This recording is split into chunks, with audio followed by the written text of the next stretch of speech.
Welcome to the Stacey Salyer Show, the podcast for property management leaders ready to think bigger about growth.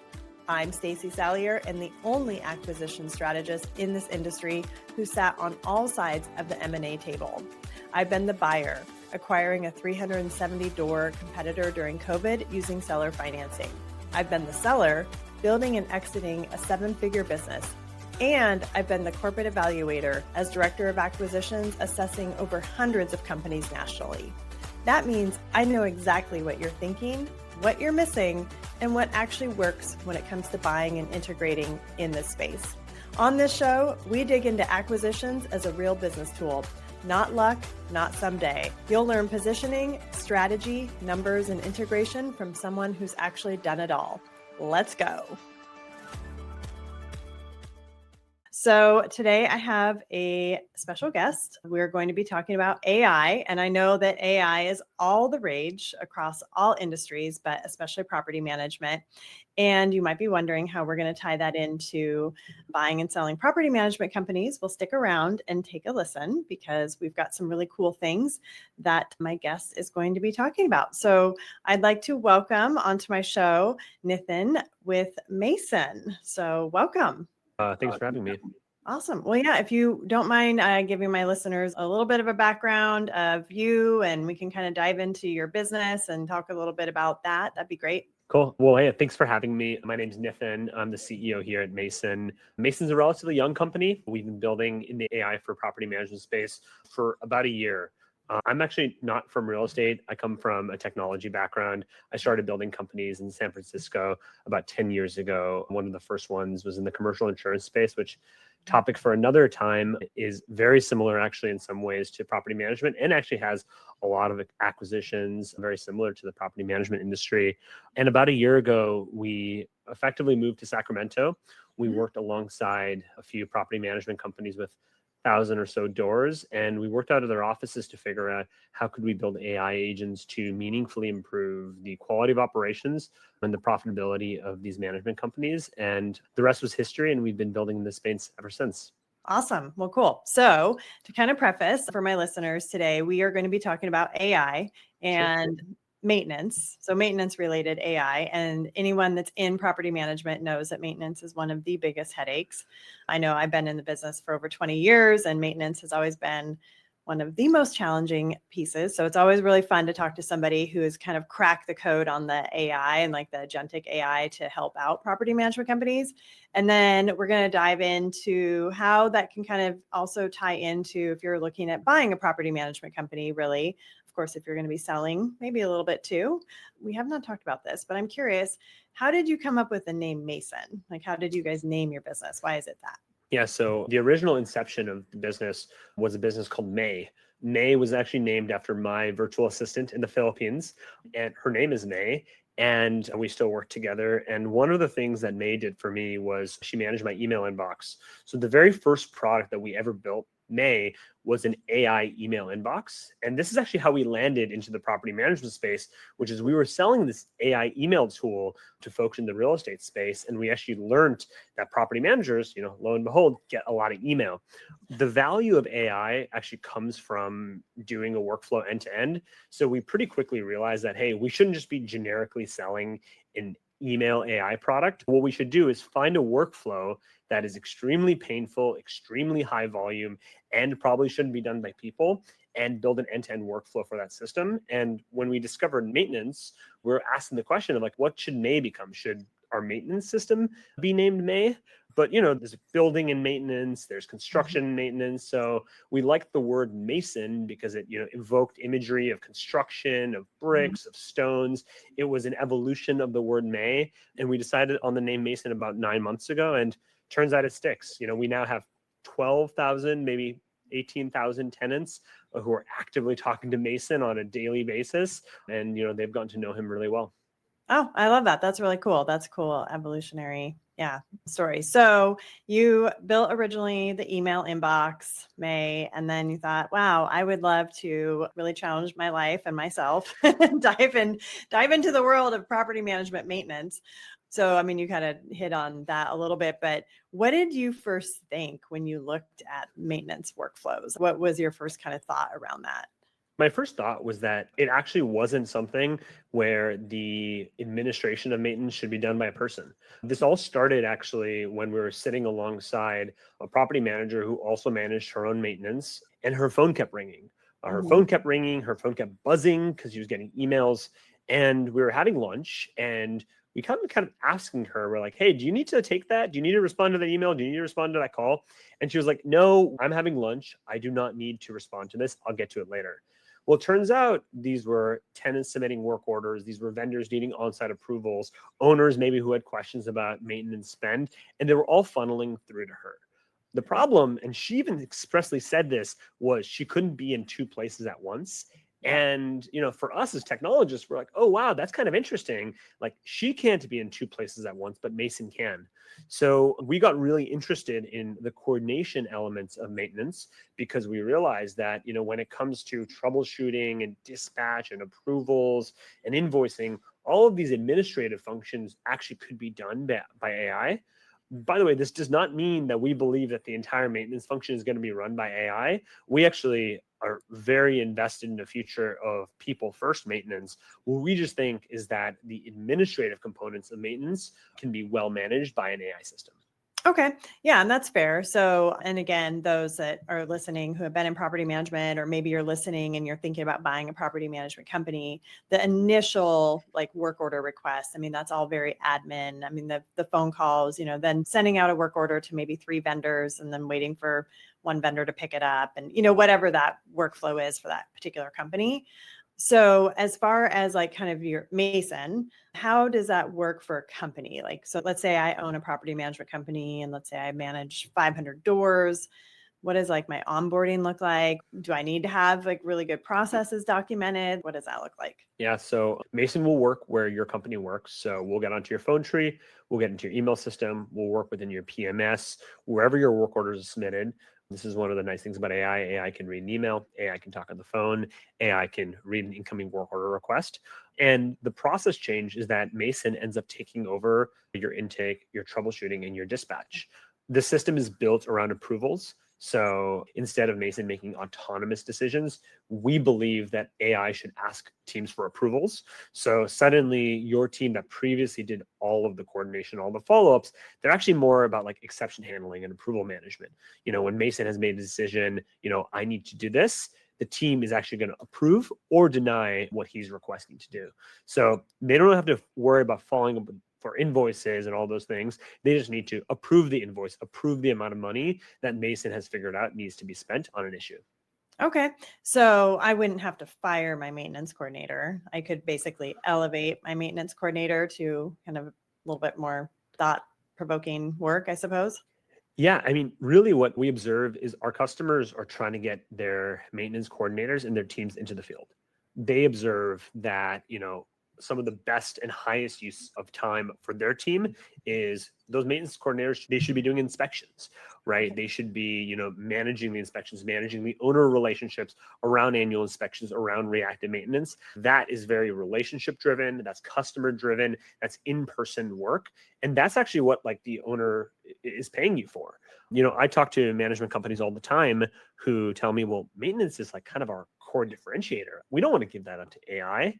Mhm. And what I remind them is that your owners are paying you to take care of homes, not to answer emails. So your maintenance coordinator can shift into a role which is more about taking care of the home and less about answering emails. Okay. Yeah. No, that's fair. Yeah. I think I wish I would have had that around when I owned my property management company. So that would have been very handy. So I think, again, for people listening, a lot of times when people think of AI, they hear AI, they think like ChatGPT, or maybe they think Claude, maybe Notebook LM. How does Mason differ from that? I mean, it's not like a Claude, right? So the way to think about Mason is executing a workflow, right? The maintenance orchestration, the maintenance system requires intake, troubleshooting, approvals, dispatch, collecting estimates, scheduling time, maybe dispatching your in-house team, communicating when your techs are in the field, creating materials lists for Home Depot, closing out work orders, gathering reviews, getting invoices, billing owners. Those are all actions that need to be taken in the maintenance workflow. And that is what Mason is doing. Of course, on the tenant side, it's almost like sometimes they're talking to an intelligent ChatGPT where, they call and they ask questions about, hey, why is this thing leaking? What do I do about this situation? And Mason's going to troubleshoot with them almost as if they had asked ChatGPT, because turns out actually a lot of the maintenance coordinators we've met are doing that behind the scenes. When we went to Sacramento and we met this company, we actually saw maintenance coordinators who were on the phone with a tenant. Maybe there was a clogged toilet, and on the side they're typing, should I put Drano? Should I recommend to this tenant that we put Drano down this toilet? Right. No, do not do that. And so you can actually cut out one step of the process by just having Mason do it. Okay. And so does Mason have access to the outside world, or does Mason only have access to the inside of the property management company? Mason definitely has access to the outside world. So Mason can query the AI models. Mason learns based off of all the work orders Mason has ever handled. Mason can gather information, gather appliance details. If we get a picture of a stove or of a water heater, Mason will go look up that serial number, will look up the model number, will look up the manufacturing date to make a decision about repair versus replace. So it has access to a lot of information, and I think that's what people are paying us for. Okay. Yeah, no, that sounds cool. So let's kind of segue into the buying and selling property management companies and why you believe AI actually can help somebody, especially if they're a buyer, because you and I have talked a little bit about that in the past. I know, and I think you have some clients who had recently purchased some property management companies, and do you want to kind of share what's the differentiator for you? Yeah, we have a bunch of customers who are brand new owners or recent owners of management companies. One of the owners ran a brokerage business and then bought a property management business in their local area. Another is kind of more of your traditional entrepreneur through acquisition, found a property management company, bought that business, and has bought a couple since then. And one of the commonalities amongst most of our customers is that when they buy a business, oftentimes there's key man risk. There's someone at the company who knows everything about their properties, everything about their owners, everything about their tenants. And if they only have 500 or so doors, maybe there's just one person who has that, and none of the information lives in AppFolio. None of the information lives in their property management system. It all lives in the head of one person. And what a system like Mason can do, or really any other system, is can start to institutionalize the knowledge that is necessary to run your business. Maybe this owner over here wants to do all their own work. Maybe this owner over here never wants to get an approval request for maintenance under $1,000. A lot of these small nuances, this tenant speaks Spanish, this tenant prefers email, this tenant prefers phone calls. All of these preferences are often kind of like stored in the head of one individual. And for a new owner, institutionalizing that knowledge is extremely important. And they've actually worked with Mason to do exactly that. Okay. Yeah, no, that's cool. And I do talk a lot about that, like the key man risk. When you're evaluating a property management company, again, I always say a red flag doesn't mean it's a no-go, but a red flag does mean that you need to, stop for a moment and then figure out a good strategy for that. For example, like the company that I bought in 2020 was very much like that. It was 370 doors, one property manager the owner was the property manager, and he had a bookkeeper.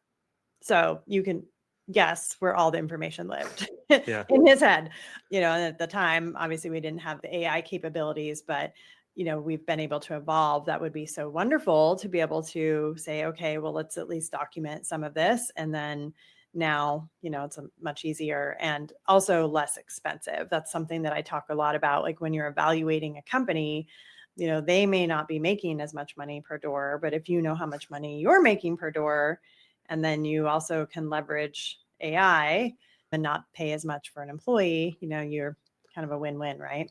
Yeah. And, on that topic of, let's say your business makes X dollars per door and the acquiring business you're bringing in makes a little bit less than that. One of the commonalities that we've heard is, let's say your business maybe has an in-house maintenance function and the business you're buying doesn't have an in-house maintenance function yet. Well, you might have a couple of options if you're going to spin up that in-house function.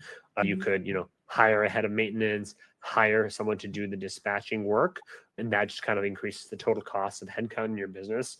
Or you can work with a system that can actually do that in-house dispatch, can do that scheduling, can do that route planning, such that your total admin cost, your total payroll cost in the new business is at a certain level, and you can increase the revenue per door with functions like in-house maintenance. Okay. Yeah, no, very cool. Yeah, I think it's really important, especially when you're looking at acquiring and being pretty strategic about what is available to you and able to kind of implement that into something you're buying. So, have you seen on the flip side, maybe somebody who's selling their business and maybe already has a Mason already in their business? And I, may still be kind of early for that, but Yeah. have you seen that at all? Honestly, not really. Most of the reason for why is because, anyone who tells you they were building AI more than a year ago is probably lying to you. So I don't think we've gone through enough implementation and, execution cycles to actually know what it looks like to sell a business with an AI system. I will say, one of the things that is core to our contracts and our agreements is that our customers own their data. And so if you're ever thinking about you're selling your business, something that you need to look really closely into when it comes to procuring and working with an AI service is like, who owns the data? Will you maintain control of the data? And are there people behind the service, or is it like a true AI system? Because if there's people behind the service, what ends up happening is you're actually leaking institutional knowledge. If there's, there are some after hours lines, for example, that will maybe do 80% of it with AI and 20% of it with their own team. Well, the problem with that is that 20% of knowledge that's being handled by humans who are not on your team is not owned by you. It's institutional knowledge that's leaking out of your organization. So maybe the only thing that I would think about if I was someone who would ever consider selling my business is, hey, who owns the data? Do I maintain control of my data such that, an acquirer doesn't feel like there's massive risk in buying this business if the AI system were to go away? Yeah, no, that's a really good point. And so again, I'm a huge proponent of building your business to sell it, because you should be building it as an asset, because you never know. Maybe one day you want to sell it. Maybe one day you get a great offer. Maybe one day you, I don't know, win the lottery and want to sell your business and go live on the beach. I don't know. Yeah. But yeah, owning your own data, I think, is really important. That's kind of been a pretty hot topic in property management. So can you tell me a little bit more about that and maybe why that differentiates you from somebody else? I hope most AI companies and vendors are allowing for this and doing this, but like the clearest example of helping a customer own their data is, are you writing back to the property management system? Here's an example. Mason collects appliance information. Mason collects, the age, the serial number, the model number of the HVAC system, or when the microwave was installed, what type of fridge was installed. And we'll write that back to the fixed assets on the property details within the property management system. We do that record keeping because it means that the property manager will maintain ownership and records of what's actually happening within their properties. Some companies might not be willing to do that, or they might not have the capability of doing that. So, writing back details on fixed assets, writing back pictures, writing back conversation transcripts and writing back conversation notes, writing back memories and details of tenants. This tenant has pets. This tenant prefers English. This is the work schedule of this tenant. These are all things that we write back, and we would recommend other people write back to the PMS to ensure that the customer has custody of their data. And the PMS is, by the way, is the source of truth for the property management system. We don't want to interfere with that. We want to work really nicely with the property management systems in the world, which is why we write everything back. Okay. Yeah, no, that makes sense. And it is really important, especially documentation. I mean, you said you don't come from property management, but those of us that do know how litigious it is. And if you're not documenting correctly, right, you could have a tenant say, well, I called in and I told you my house was on fire. And if you're not documenting correctly, I think that's the one thing that I love about AI when it's set up to work correctly, is that there isn't really that room for error, when you're dealing with a human. And this is normal. I mean, even if I was managing, 500 doors and I was a maintenance coordinator, let's just say I'm having a conversation and I fully mean well to document the conversation in my PMS, but then I got distracted because something else came up. So I think that's a really big safeguard that most people experience when they use AI. Is that correct? Yeah, does not get lazy. AI does not get distracted. AI does not, does not choose to write their notes the next day. It's low cost for AI to write notes and maintain kind of a high quality of information. Like a silly example of this is when Mason writes a picture to the property management system, Mason will title the picture. I don't know how many of you have looked at, your PMS recently, your work orders. My guess is you have a bunch of images that's JPEG 1, 2, 3, 4, and you have to click into each picture to know what in the world is going on. Well, an AI system can look at the image, describe the image, come up with a short name description of the image, and then write that image to the PMS with that short name. So all of these things can not only be documented in the PMS, but also be documented in a way that makes retrieval meaningfully easier for you and your company, which kind of gets back to what I was just describing describing previously when it comes to knowledge management. Yeah, no, that's really cool. Yeah. And so much better than the olden days. Way back in the day, we had to take cameras to properties and then, take the little card out and download the photos. Yeah, probably more than half never even made it to download, I'm sure. Yeah, why? Just because it's that time constraint. Yeah, again, kind of going back to like buying or selling. Is there anything else, especially in buying, because we talked about, really taking a look at I guess kind of like how they're running their maintenance system, but is there anything else that you guys offer within your platform that could really help a buyer, make it easier for them? Yeah. Maybe like speaking more broadly, not only Mason, but other AI systems, I think looking at your turn time, looking at the turn times of a company that is getting bought, median turn times in the industry is still close to 30 days, right? That has a meaningful impact on owner retention. That is an area that a new buyer can meaningfully improve the operations of the existing business in a way that's like felt by owners and by the folks that you're trying to retain within the business. And the thing that we observe all the time is that the reason that turn times are often extremely long isn't necessarily because the vendor was late. It's just a project management challenge. You don't actually know how to sequence. You have a hard time getting the right person out at the right time, closing the loop with different vendors. So, an AI system for maintenance, an orchestration system for maintenance can meaningfully affect your turn times, which for a buyer helps you add a lot of value to, an acquired entity, especially when you're in that moment of, focusing on owner retention and focusing on, hey, how do we do a better job?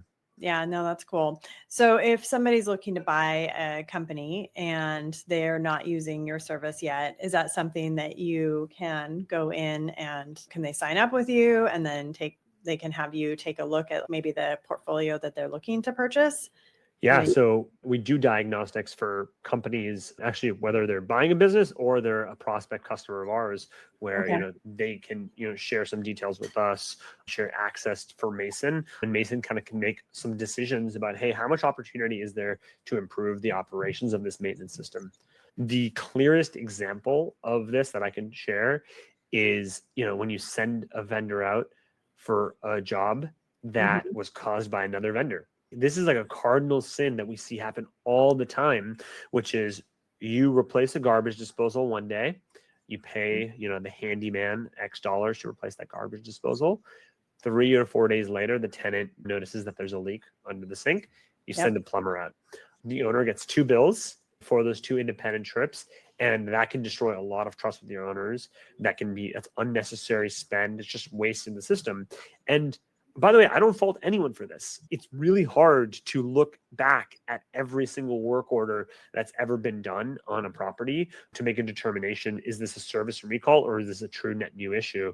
So this is the type of thing that we can help understand, like just how high quality is the operation here? Like, what is the state of the homes? Is there a lot of deferred maintenance? Because, this is also something that, if you're maybe buying a business that has a lot of open work orders, a lot of deferred maintenance, the annual inspections are showing that, there was a lot of things that needed to be replaced in these homes. And if you as the new buyer come in and suddenly you have a certain standard of quality and care for the assets you're managing, and then you realize, wow, there's all this work that needs to be done, you're now having to have a really hard conversation with owners you've just onboarded, you're just trying to build a relationship with. And even if you're right, even if the prior owner was, maybe not taking the best care of the house, ultimately that responsibility now falls on you. And going in eyes wide open about deferred maintenance, I think is a really, really important part of the equation.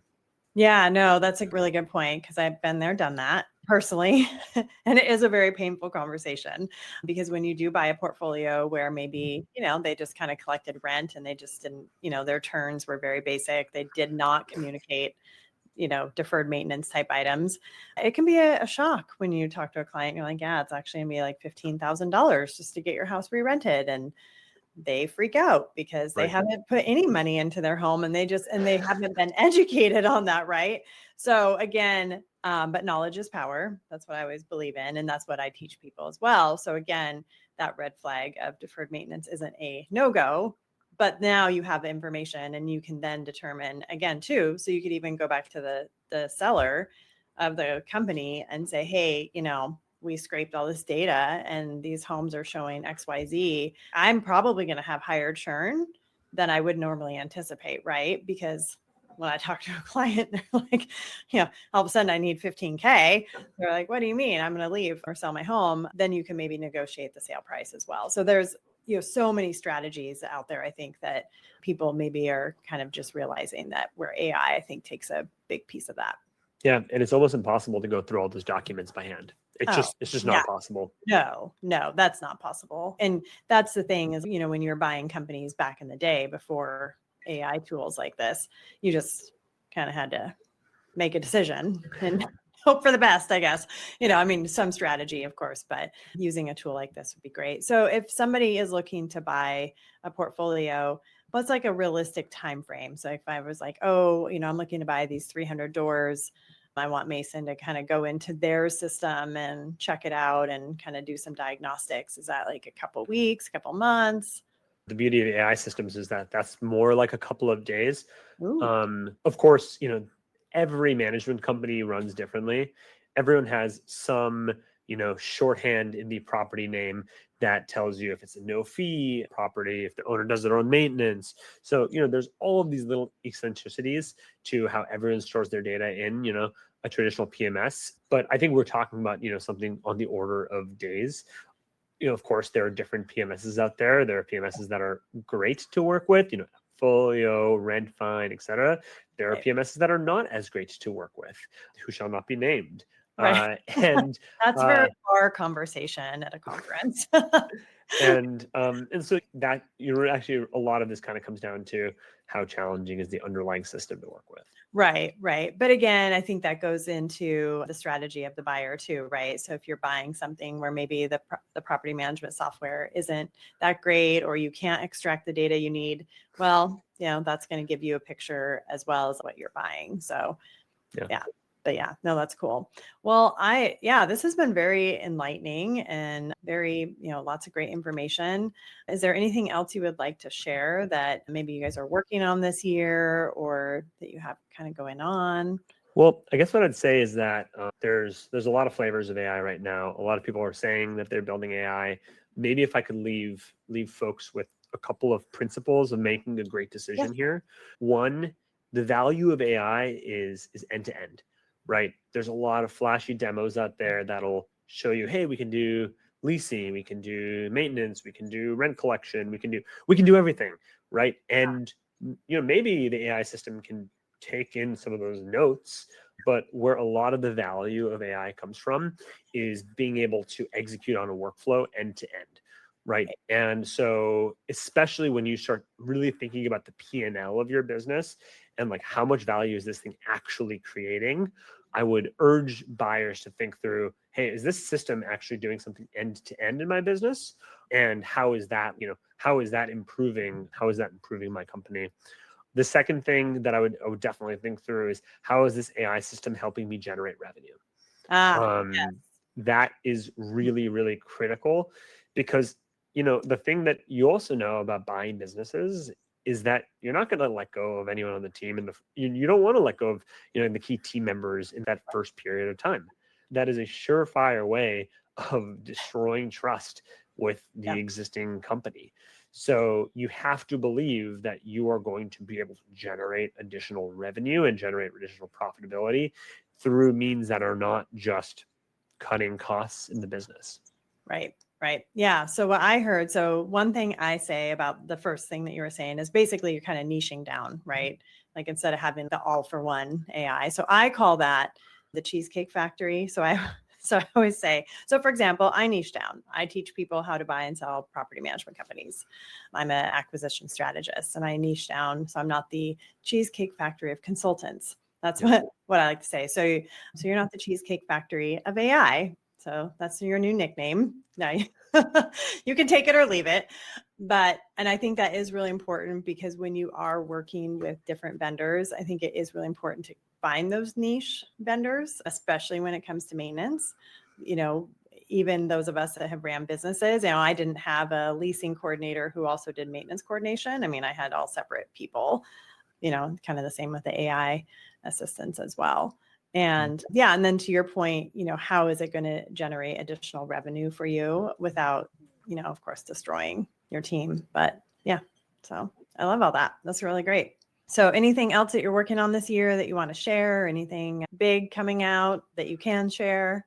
Maybe a couple of things. I don't know if we can include this stuff, but I'll share it here and then we can cut it out if we have to. So we'll be attending Renfine's Be Heard conference in 2026, and which I believe is in late May. If you're a Renfine company, we're actually going to be offering an emergency line to all Renfine customers who also work with Mason for free. So we know the power of AI. We know how solid it can be, especially for those late night calls. So, if you are a Renfine customer, you should definitely reach out and we'd be happy to set you up on that emergency line as part of a broader part of working together. And similarly, if you follow Stacey and if you follow this podcast, we'd be more than happy to do these sorts of diagnostics for your business or for one of your targets. It does not take too much labor on our end to run these diagnostics, and we're more than happy to. So you should just reach out. Oh, awesome. Well, those are, both really valuable tools for sure. I mean, I know, emergency lines, number one, is valuable for everybody's peace of mind. Very valuable for the business owner, of course, just because they should not be working 24/7, and valuable and cost wise as well. So, and thank you for offering my followers, the cool additional tools and use of that. So we'll make sure that we have all your contact information in the show notes. And I know I'm going to see you at a few different conferences this year. That's correct. And conference season is starting. So those of us will be on the road and on stages, which I think I love doing. And it sounds like you're going to be speaking at NARPA Broker Owner. Is that correct? Yeah, we'll be speaking at Broker Owner, I think on Tuesday. We'll be talking about strategies to in-house your maintenance function. So we'll be joined by a broker owner themselves who runs a business with a maintenance function, talking about, how do you generate additional margin for maintenance? What are the systems and the tools that you can use to actually scale a maintenance function within your property management business? So anyone can feel free to reach out if they have interesting ideas to contribute to that talk, or come see us talk live. Yeah. Awesome. Well, thank you again for joining the show and all your knowledge and information. And we'll talk to you soon. Thanks so much, Stacey. Thanks for listening to the Stacey Salyer Show. Here's the deal. You can read about acquisitions anywhere, but you can't learn acquisitions from someone who's done it the way I have. As a buyer, a seller, and from the corporate side, evaluating hundreds of companies. That's why I need you to subscribe and share this with someone in your network who needs to hear it.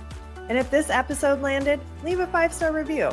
It's how more PM owners find the only acquisition expertise in the space that comes from all sides of the table. And while you're at it, grab my acquisition readiness checklist on my website at staceysalyer.com. Then, when you're ready to move from growth thinking to growth building, explore the Built to Acquire program. Don't leave it on the table. See you on the next episode.